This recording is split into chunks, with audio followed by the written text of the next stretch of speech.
विद्यार्थी मित्रांनो नमस्कार. मी प्राध्यापक शंकर जाधव, मराठा मंदिर न्यू इंग्लिश हायस्कूल आणि कनिष्ठ महाविद्यालय पाली. आज आपण इयत्ता 12वीच्या इतिहास या पाठ्यपुस्तकातील 6वे प्रकरण आहे, वसाहत वादाविरोधात जो भारतीयांचा संघर्ष आहे. या प्रकरणातील पुढचा जो भाग आहे त्याची आपण चर्चा करणार आहोत. या आधीच्या प्रकरणामध्ये आपण 1857च्या उठावाची कारणं, त्यानंतर 1857चा उठावाचा विकास, म्हणजे 1857च्या उठावामध्ये बाराकपूरच्या छावणीमध्ये जो उठाव झाला, त्यानंतर मग देशभरामध्ये ठिकठिकाणी उठाव झाला. अर्थात हा उठाव ब्रिटिशांनी सशस्त्र बळावरती मोडून काढला. हे जरी खरं असलं तरी त्यानंतर मग राणीचा जाहीरनामा आणि त्यानंतर मग देशभरामध्ये छोटे छोटे उठाव सुरू झालेले आहेत. अर्थात सगळीकडं ब्रिटिशांच्या विरोधातील असंतोषाचं वातावरण सुरू आहे. ब्रिटिशांच्या विरोधात हे वातावरण असल्याकारणानं ब्रिटिशांच्या असं लक्षात आलं की भारतीयांच्या मनामधला जो असंतोष आहे तो जर कमी करायचा असेल तर भारतीयांना कुठल्या तरी एका पक्षाच्या झेंड्याखाली आणणं गरजेचं आहे. आणि त्यासाठी ॲलन ह्यूम या व्यक्तीनं अशा पद्धतीची एक परिस्थिती निर्माण केली किंवा पार्श्वभूमी तयार झाली की या पार्श्वभूमीतून राष्ट्रीय सभेची स्थापना झाली. त्यालाच राष्ट्रीय काँग्रेस असं आपण म्हणतो. राष्ट्रीय सभेची स्थापना झाली 28 डिसेंबर 1885 या दिवशी राष्ट्रीय सभेची स्थापना झाली, म्हणजेच राष्ट्रीय काँग्रेसची स्थापना झाली. आणि त्यानंतर मग या पक्षाच्या किंवा या राष्ट्रीय सभेच्या नेतृत्वाखाली ब्रिटिशांच्या विरोधात देशभरामध्ये स्वातंत्र्याची चळवळ सुरू झाली. सुरुवातीला मवाळवादी विचारसरणीचे नेते आणि त्यानंतर मग जहालवादी विचारसरणीचे नेते. मला एका गोष्टीचा या ठिकाणी उल्लेख केला पाहिजे की राष्ट्रीय चळवळीचे एकूण 3 टप्पे पडतात. एक, राष्ट्रीय सभेची स्थापना ज्या दिवशी झाली म्हणजे 28 डिसेंबर 1885, 1885 ते 1905, 1905 ते 1920 आणि 1920 ते 1947 हे राष्ट्रीय सभेच्या कार्याचे किंवा राष्ट्रीय चळवळीचे हे 3 टप्पे पडतात. त्यातला पहिला जो टप्पा आहे 1885 ते 1905 याला मवाळ विचारसरणीच्या किंवा मवाळवादाचा टप्पा असं म्हणतात. या कालखंडामध्ये ज्या नेत्यांनी राष्ट्रीय सभेचं नेतृत्व केलं किंवा राष्ट्रीय सभेच्या नेतृत्वाखाली जे काम केलं, या कालखंडामध्ये म्हणजे 1885 ते 1905 या 20 वर्षामध्ये बरेचसे नेते मवाळवादी विचारसरणीचे होते. याचा अर्थ असा की इंग्रजांच्या न्यायप्रियतेवर या नेत्यांचा विश्वास होता. अर्ज विनंत्या करून इंग्रज आपल्या मागण्या मान्य करतील, इंग्रज आपल्या मागण्यांना परवानगी देतील किंवा मान्यता देतील, अशा पद्धतीची थोडीशी भावना या कालखंडातील नेत्यांची होती. मग हे नेते कोण होते तर सामान्यपणे दादाभाई नौरोजी होते, फिरोजशाह मेहता, दादाभाई नौरोजी, रहिमतुल्ला सयानी, काशीनाथ तेलंग, गोपाळकृष्ण गोखले इत्यादी हे नेते आहेत. हे मवाळवादी विचारसरणीचे नेते आहेत. व्योमेशचंद्र बॅनर्जी यांच्या नेतृत्वाखाली मुंबईमध्ये जे राष्ट्रीय सभेचं पहिलं अधिवेशन झालं, गोकुळदास तेजपाल संस्कृत विद्यालयाच्या सभागृहामध्ये 28 डिसेंबर 1885 रोजी जे अधिवेशन झालं, या अधिवेशनामध्ये राष्ट्रीय सभेच्या स्थापनेची घोषणा झाली. देशभरातील जवळजवळ 72 प्रतिनिधी या अधिवेशनाला उपस्थित होते आणि तिथं राष्ट्रीय सभेची स्थापना झाली. आणि मग राष्ट्रीय सभेचं नेतृत्व मवाळवादी विचारसरणीच्या नेत्यांकडे आलं. मग यामध्ये मी मगाशी उल्लेख केल्याप्रमाणे फिरोजशाह मेहता असेल, काशीनाथ तेलंग असतील किंवा रहिमतुल्ला सयानी असतील, गोपाळकृष्ण गोखले इत्यादी नेत्यांनी अर्ज विनंत्या करून ब्रिटिशांकडे भारतीयांच्या मागण्या ज्या आहेत त्याचा पाठपुरावा करण्याचा प्रयत्न केला आहे. पण ब्रिटिशांनी फारसं या मागण्यांकडे लक्ष दिलेलं नाही. उलट राष्ट्रीय सभेचं कार्य समाजाच्या तळागाळापर्यंत वाढत चाललं आहे. भारतीयांच्या मनामध्ये ब्रिटिशांच्या विरोधात असंतोष वाढत चालला आहे. याची भावना किंवा याची जाणीव ब्रिटिशांना झाली आणि मग ब्रिटिशांनी 1905 साली बंगालची फाळणी केली. आता बंगालची फाळणी करताना एक कारण दिलं की त्या काळामध्ये बंगाल हा सगळ्यात मोठा असा प्रांत होता. बंगाल, बिहार आणि ओरिसा बंगाल, बिहार आणि ओरिसा या 3 प्रांतांनी मिळून तो एक प्रांत बनलेला होता. आणि मग ब्रिटिशांनी असे कारण पुढं केलं की प्रशासनाची सोय पाहण्यासाठी, म्हणजे प्रशासनाची योग्य ती व्यवस्था व्हावी यासाठी आम्ही बंगाल प्रांताची फाळणी करत आहोत, अशा पद्धतीचे कारण सांगितलं. हे जरी खरं असलं तरीसुद्धा मुख्य कारण वेगळं होतं. ब्रिटिशांचा छुपा अजेंडा वेगळा होता. त्यांना हिंदू आणि मुस्लिम यांच्यामध्ये फूट पाडायचे होते. किंबहुना हिंदू आणि मुस्लिम यांच्यामध्ये फूट पाडण्यासाठी त्या काळातले बंगालचे जे गव्हर्नर होते लॉर्ड कर्झन, नाव नीट लक्षात घ्या, लॉर्ड कर्झन यांनी बंगालची फाळणी केली आणि ती घटना 1905 साली घडली. आणि मग या बंगालची फाळणी झाल्यामुळे हिंदू आणि मुस्लिम यांच्यामध्ये फूट पाडण्याचा जो कूटनीती आहे ती ब्रिटिशांची भारतीयांच्या लक्षात आली. आणि त्यानंतर मग या बंगालच्या फाळणीविरोधात देशभरामध्ये आंदोलन सुरू झालं. त्यालाच वंगभंग चळवळ असं म्हणतात, वंगभंग चळवळ. आणि मग देशभरामध्ये विद्यार्थी रस्त्यावर उतरले. शेतकरी असतील, कामगार असतील, मजूर असतील, या सगळ्यांनी ब्रिटिशांच्या विरोधामध्ये आंदोलन सुरू केलं. रवींद्रनाथ टागोर यांनी तर हमारा सोनार बांगला यासारखी कविता लिहिली. लोक ही कविता गात, किंवा बंकिमचंद्र चटर्जींचं वंदे मातरमसारखं गीत आहे, ही सगळी गीतं आहेत, राष्ट्रगीतं आहेत, ही सगळी गीतं गात लोक रस्त्यावर उतरले. आणि त्यानंतर मग भारतीयांनी ब्रिटिशांच्या विरोधामध्ये अशा पद्धतीची एक चळवळ सुरू केली. आणि त्यानंतर मग 4-5 वर्षानंतर साधारणतः 11-12च्या सुमारास ही बंगालची फाळणी आहे ती त्यावेळेला रद्द करण्यात आली. हे जरी खरं असलं तर बंगालच्या फाळणीनं मात्र ब्रिटिशांच्या मनामध्ये ब्रिटिशांच्या विरोधात भारतीयांच्या मनामध्ये एक राष्ट्रीय अस्मितेची जी काही भावना आहे ही भावना निर्माण केलेली आहे. अर्थात तत्पूर्वी मी जे 1885 साली जी राष्ट्रीय सभेची स्थापना झाली, या राष्ट्रीय सभेच्या स्थापनेमध्ये किंवा राष्ट्रीय सभेच्या अधिवेशनामध्ये एक 4-5 ठराव केलेले आहेत. ते कोणते ते बघू. पहिला त्यातला ठराव असा आहे, इंग्रजांच्या राज्यकारभाराची चौकशी करण्यासाठी आयोग नेमावा. मध्यवर्ती व प्रादेशिक कायदेमंडळात लोकनियुक्त प्रतिनिधी असावेत. प्रशासकीय सेवांमध्ये भारतीयांना संधी दिली जावी. याच्या आधी ती मिळत नव्हती, किंवा जर मिळाली तरी ती फार अगदी तुरळक अशा स्वरूपाची होती. याआधी ICS परीक्षा पास होणारे रवींद्रनाथ टागोर यांचे जे बंधू आहेत ते सत्येंद्रनाथ टागोर, त्याचं कारणच असं, ही जी परीक्षा असायची ही परीक्षा इंग्लंडमधील हेलबेरी या ठिकाणी व्हायची. ICS नावानं ही परीक्षा व्हायची. I for Indian, C for civil आणि S फॉर सर्व्हिस, म्हणजे भारतीय मुलकी सेवा किंवा भारतीय सनदी सेवा अशा नावाने ही परीक्षा व्हायची. किंबहुना ही परीक्षा भारतीयांना देता येऊ नये यासाठी ही परीक्षा इंग्लंडमध्ये घेतली जायची. ती भारतामध्ये सुद्धा ते घेऊ शकत होते, पण तशी ती घेतली नाही. आणि त्यामुळे पहिले जे ICS होणारे भारतीय आहेत ते सत्येंद्रनाथ टागोर आहेत, म्हणजे ठाकूर, अर्थात ठाकूरचा अपभ्रंश होऊन टागोर झालं. तर सत्येंद्रनाथ टागोर हे पहिले ICS होणारे. आणि त्यानंतर मग बऱ्याच जणांनी ही परीक्षा उत्तीर्ण केली. हे जरी खरं असलं तरी भारतीयांना नोकऱ्यांमध्ये संधी द्यावी अशा पद्धतीचा तो ठराव झाला. सनदी नोकरीच्या परीक्षा हिंदुस्थानातच घ्याव्या. बघा, मी जे मगाशी म्हणालो ना की ह्या परीक्षा हेलबेरी या ठिकाणी होत असत, इंग्लंडमध्ये होत असत. आणि त्या काळामध्ये इतकी वाहतुकीची साधनं नव्हती. जहाजानं प्रवास करावा लागायचा, आणि त्यामुळे सर्वसामान्यांना ते परवडत नव्हतं. आणि त्यामुळे ह्या परीक्षा भारतातच घ्याव्यात. लष्करी खर्च वाढू नये, किंबहुना हा लष्करी खर्च भारतातूनच केला जायचा, भारतातल्याच खजिन्यातून केला जायचा. आणि त्याचा जो आर्थिक भुर्दंड आहे, आर्थिक जो ताण आहे तो भारतीयांवर यायचा. आणि त्यामुळे तो खर्च ब्रिटिशांनी आपल्या तिजोरीतून करावा, पण तसं होत नव्हतं. आणि म्हणून लष्करी खर्च वाढवू नये, उच्च शिक्षणावर अधिक खर्च करावा.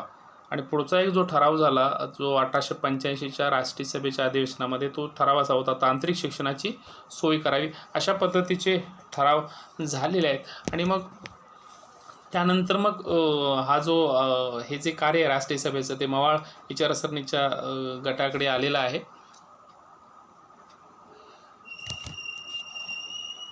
मी मगाशी उल्लेख केल्याप्रमाणे किंवा मगाशी म्हटल्याप्रमाणे या कालखंडातील नेत्यांचा इंग्रजांच्या न्यायप्रियतेवर विश्वास होता. इंग्रज आपल्या मागण्या मान्य करतील अशा पद्धतीची त्यांची भावना होती, पण तसं झालं नाही. आणि त्यानंतर मग मी मगाशी आणखी उल्लेख केल्याप्रमाणे 1905ला बंगालची फाळणी झाली.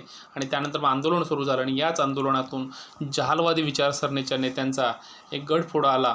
जहालवादी विचारसरणी उदयास आली की ब्रिटिश हे मागून देणार नाही, तर हक्कानं ते मिळवावं लागेल. आणि मग अशाच पद्धतीच्या हक्काची भाषा करणारे आपले महाराष्ट्रातील भारतीय असंतोषाचे जनक, ज्यांना आपण म्हणून ओळखतो, ते लोकमान्य टिळक यांनी ती घोषणा केली. आपल्याला माहिती आहे, स्वराज्य हा माझा जन्मसिद्ध हक्क आहे आणि तो मी मिळवणारच. तर हक्काची जाणीव या काळातील नेत्यांना झालेली आहे 1905 ते 1920. आणि हा जो या कालखंडातील जे राष्ट्रीय सभेचं जे नेतृत्व आहे ते लोकमान्य टिळकांच्या आणि त्यांच्या बरोबरीने वावरणारे जे लाला लजपतराय आहेत, बिपिनचंद्र पाल आहेत, यांच्या खांद्यावरती होतं. आणि मग या नेत्यांनी आपल्याला ब्रिटिश स्वातंत्र्य देणार नाहीत तर ते हक्कानं मिळवावं लागेल अशा पद्धतीची जी भावना आहे, ही भावना या नेत्यांच्या मनामध्ये होती. आणि मग देशभरामध्ये ही जी भावना ही वाढीस लावण्याचं काम राष्ट्रीय सभेच्या या जहालवादी नेत्यांनी केलेलं आहे. विशेषतः लोकमान्य टिळक असतील, लाला लजपतराय असतील आणि बिपिनचंद्र पाल असतील, अशा पद्धतीचं. त्याचं कारण असं, आधीच्या नेत्यांचं असं मत होतं की आधी सुधारणा मग स्वातंत्र्य. पण सुधारणा काय ब्रिटिशांनी केल्या नाहीत आणि स्वातंत्र्य तर मिळालंच नाही. आणि मग जहालवादी विचारसरणीच्या नेत्यांच्या विचारधारा बदलली. तर ते असं म्हणाले, आधी स्वातंत्र्य मग सुधारणा. जर आधी आपल्याला स्वातंत्र्य मिळालं तर मग आपल्यालाच आपल्या नागरिकांसाठी सुधारणा करता येईल, असा मानणारा हा जहालवादी विचारसरणीचा गट होता. स्वातंत्र्य मिळाले तर घर सुधारायला फारसा वेळ लागणार नाही, अशा पद्धतीची विचारधारा या जहालवादी विचारसरणीच्या या कालखंडीतील नेत्यांची होती. आणि मग 1907 साली सुरत येथे राष्ट्रीय सभेचं अधिवेशन झालं. या अधिवेशनात स्वदेशी आणि बहिष्काराचा पुरस्कार करण्यात आला. पण हे मुद्दे सोडून द्यावेत, स्वदेशी आणि बहिष्काराचे मुद्दे सोडून द्यावेत, अशा पद्धतीचा रेटा मवाळवादी विचारसरणीच्या नेत्यांनी लावला. आणि त्यामुळे मवाळवादी विचारसरणीचे नेते आणि जहालवादी विचारसरणीचे नेते यांच्यामध्ये सुरतच्या अधिवेशनामध्ये फूट पडली. आणि मग राष्ट्रीय सभेमध्ये फूट पडली. अशा पद्धतीचं एक वातावरण तयार झालं. 1914 दरम्यानच्या काळामध्ये 1905ला बंगालची फाळणी झाली. मग लोकमान्य टिळकांनी आपल्या केसरी या वृत्तपत्रातून इंग्रजांच्या धोरणाविरोधात सडेतोड लेखन केलं, अग्रलेख लिहिले. आणि मग त्या लेखनामुळे भारतीय तरुण आहेत किंवा जी स्वातंत्र्याची जी चळवळ आहे ती चळवळ अधिक तीव्र गतीनं पुढे सरकत राहिली. आणि याला जबाबदार धरून ब्रिटिशांनी लोकमान्य टिळकांवरती राजद्रोहाचा खटला दाखल केला. त्यांना मंडालेच्या तुरुंगात दाखल करण्यात आले. 1914 साली टिळकांची सुटका झाली, ते परत भारतात आले. आणि 1916 साली काँग्रेसचे अधिवेशन लखनौ येथे झाले. आणि या अधिवेशनामध्ये मवाळ गट आणि जहालवादी विचारसरणीचे जे गट आहेत या गटांचं मनोमिलन झाले. म्हणजे राष्ट्रीय सभेमध्ये जी 1907च्या अधिवेशनामध्ये जी फूट पडली होती, ही फूट आता या ठिकाणी सांधली गेलेली आहे. त्यानंतर आपल्याला वळायचं आहे की सशस्त्र क्रांतिकारकांचे जे उठाव आहेत किंवा लढे आहेत, याआधी आपण बघितलं 1905 साली बंगालची फाळणी झाली आणि बंगालच्या फाळणीला विरोध म्हणून बंग चळवळ सुरू झाली. या चळवळीचा परिणाम असा झाला की देशभरामध्ये ब्रिटिशांच्या विरोधामध्ये ठिकठिकाणी लढे सुरू झालेले आहेत. आणि मग हे लढे कोणते आहेत त्याचा आपण आता काय करूया, जरासा आढावा घेऊया. एक म्हणजे या लढ्यांचं स्वरूप असं होतं की सरकारी खजिने लुटणे, सरकारी यंत्रणा खेळखेळी करणे, दुसरं असं की सरकारचा लोकांना वाटणारा जो दरारा आहे तो कमी करणे. बघा, एक म्हणजे सरकारी खजिने लुटले. आता खजिन्याची गरज का होती तर त्याचं कारण असं, स्वातंत्र्य चळवळीच्या कामासाठी पैसा लागत होता आणि ब्रिटिशांचा जो खजिना आहे किंवा ब्रिटिशांचे पैसे आहेत ते भारतीयांचेच पैसे आहेत, या भावनेतून सरकारी खजिना लुटणे. दुसरं असं की सरकारी जी यंत्रणा आहे ही यंत्रणा खेळखेळी करणे. आणि दुसरा जो भाग आहे आणखी एक की तो म्हणजे सरकारचा जो म्हणजे दडपशाहीचा जो भाग होता किंवा दरारा होता, तो जो दरारा आहे हा दरारा कमी करण्याचा. जर दरारा कमी केला तरच लोक घराबाहेर पडतील आणि जर लोक घराबाहेर पडले तर राष्ट्रीय चळवळ समाजाच्या तळागाळापर्यंत पोहोचेल, अशा पद्धतीची भावना या क्रांतिकारकांची आहे. आणि मग या उद्दिष्टपूर्तीसाठी क्रांतिकारकांनी ब्रिटिशांच्या विरोधात ठिकठिकाणी लढे दिलेले आहेत आणि ठिकठिकाणी सशस्त्र उठाव केलेले आहेत असं आपणास म्हणता येतं. त्यातला जो बघा आपण उठाव कुठे कुठे झाले ते बघूया. पंजाबमध्ये रामसिंग कुका, नाव लक्षात घ्या, विसरू नका. पंजाबमध्ये रामसिंह कुका यांनी सरकारविरोधी उठाव केला. वासुदेव बळवंत फडके यांनी महाराष्ट्रामध्ये सशस्त्र क्रांतीचा उठाव केला. वासुदेव बळवंत फडके यांची आई आजारी होते, मिलिटरी अकाउंटमध्ये पुण्यामध्ये ते सर्व्हिसला होते. आजारी आईला भेटू दिलं नाही ब्रिटिश कंपनीच्या अधिकाऱ्यांनी. वासुदेव बळवंत फडके हे रायगड म्हणजे आत्ताच्या कुलाबा जिल्ह्यातील शिरडोण गावचे